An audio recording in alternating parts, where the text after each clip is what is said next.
Ce n'est pas le divorce qui détruit les hommes, ce n'est pas non plus l'amour, c'est le mariage moderne. Et une fois que tu comprends pourquoi, beaucoup réalisent qu'il est déjà trop tard. Imagine un homme de 35 ans, marié depuis plusieurs années. Il travaille dur, il assume ses responsabilités, il fait ce qu'on attend de lui. Et pourtant, chaque soir, il reste quelques minutes de plus dans sa voiture, moteur éteint, devant sa maison. Pas parce qu'il est paresseux, pas parce qu'il fuit ses responsabilités, mais parce qu'il n'a plus envie d'entrer dans sa propre vie. Il croyait que le mariage serait un refuge, un partenariat, une source de stabilité et de respect. Mais personne ne lui a expliqué que le mariage n'est plus ce qu'il était, que l'institution a changé et que ce changement ne s'est pas fait en faveur des hommes. Aujourd'hui, nous allons analyser calmement, rationnellement, sans slogan ni émotions inutiles, pourquoi de plus en plus d'hommes comprennent que se marier est devenu l'un des choix les plus risqués qu'ils puissent faire. Si c'est la première fois que tu tombes sur ma chaîne, prends une seconde pour t'abonner. Ça me fait tellement plaisir de vous voir nombreux. Pendant des siècles, le mariage reposait sur un principe simple, la complémentarité. L'homme apportait la protection, les ressources, la structure. La femme apportait le foyer, le soutien, la continuité familiale. Chacun avait un rôle clair, chacun savait ce qu'il devait donner et ce qu'il pouvait attendre. Ce modèle n'était pas parfait, mais il était équilibré. Aujourd'hui, ce contrat implicite a disparu. Les attentes envers les hommes sont restées, mais celles envers les femmes ont été supprimées. L'homme doit toujours subvenir aux besoins, être présent, être émotionnellement stable, être performant, être disponible, être responsable. Mais il n'obtient plus ni autorité, ni reconnaissance, ni sécurité garantie. Le mariage moderne n'est plus un échange. C'est une accumulation d'obligations à sens unique. Et aucun système déséquilibré ne peut durer sans créer du ressentiment. Il existe une vérité psychologique que la société refuse de regarder en face. Un homme peut survivre sans amour, mais pas sans respect. Le respect n'est pas un bonus pour l'ego masculin, c'est une nécessité biologique et psychologique. Quand un homme se sent respecté, il donne plus, il protège mieux, il s'engage davantage, il se dépasse. Quand il ne se sent pas respecté, il se ferme, il se détériore, il se vide de l'intérieur.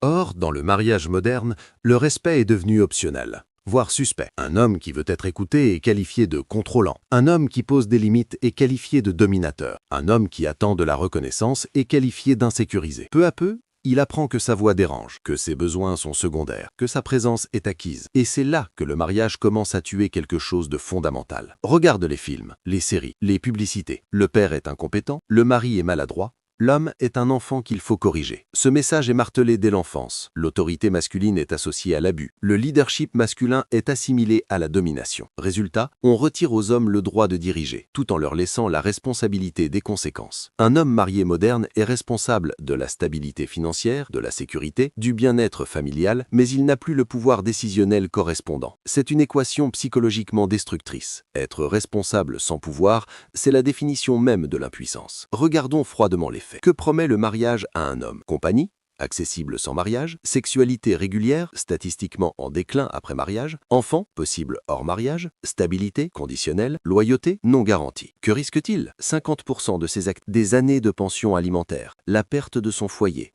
un accès limité à ses enfants, une ruine financière durable. Aucun investisseur rationnel n'accepterait un contrat à risque élevé, à bénéfice décroissant, sans clause de protection. Et pourtant, les hommes signent ce contrat chaque jour. Un fait dérangeant, une grande proportion de mariages deviennent sexuellement inactifs. Ce n'est pas une question de libido masculine, c'est une question d'incitation. Quand la sécurité est totale, l'effort diminue. Quand le départ est difficile, le désir s'éteint. L'homme se retrouve piégé, engagé émotionnellement, juridiquement verrouillé, sexuellement négligé. Il n'est pas autorisé à partir, il n'est pas autorisé à chercher ailleurs. Il est condamné à une frustration silencieuse. Et personne ne lui explique que ce scénario est devenu la norme. Dès l'école, les garçons apprennent à se taire, à s'excuser, à ne pas déranger. Leur masculinité est pathologisée. Leur besoin de reconnaissance est ridiculisé. Un homme qui souffre est faible, un homme qui se plaint est toxique. Alors ils encaissent, ils se taisent, ils se consument lentement. Le mariage devient la prison parfaite, parce que l'homme a été conditionné à croire qu'il mérite ce traitement. Quand un homme marié atteint ses limites, il n'a que 3 options. 1. Se battre. Il devient le méchant. Il est diabolisé. 2. Partir. Il devient le lâche. Il est puni juridiquement et socialement. 3. Endurer. Il devient une ombre. Il survit sans vivre. Aucune issue n'est valorisée. Le système est verrouillé. Ce refus n'est pas une peur, c'est une analyse. Les hommes qui évitent le mariage aujourd'hui protègent leur liberté, sécurisent leurs ressources, préservent leur santé mentale. Ils ne rejettent pas les femmes, ils rejettent un système déséquilibré. Ils comprennent que l'engagement ne nécessite pas un contrat qui peut les détruire. Construire leurs valeurs, choisir leurs relations, éviter les pièges juridiques, créer des liens basés sur le désir mutuel, pas sur la contrainte légale. Un homme libre est plus attirant. Un homme respecté est plus stable.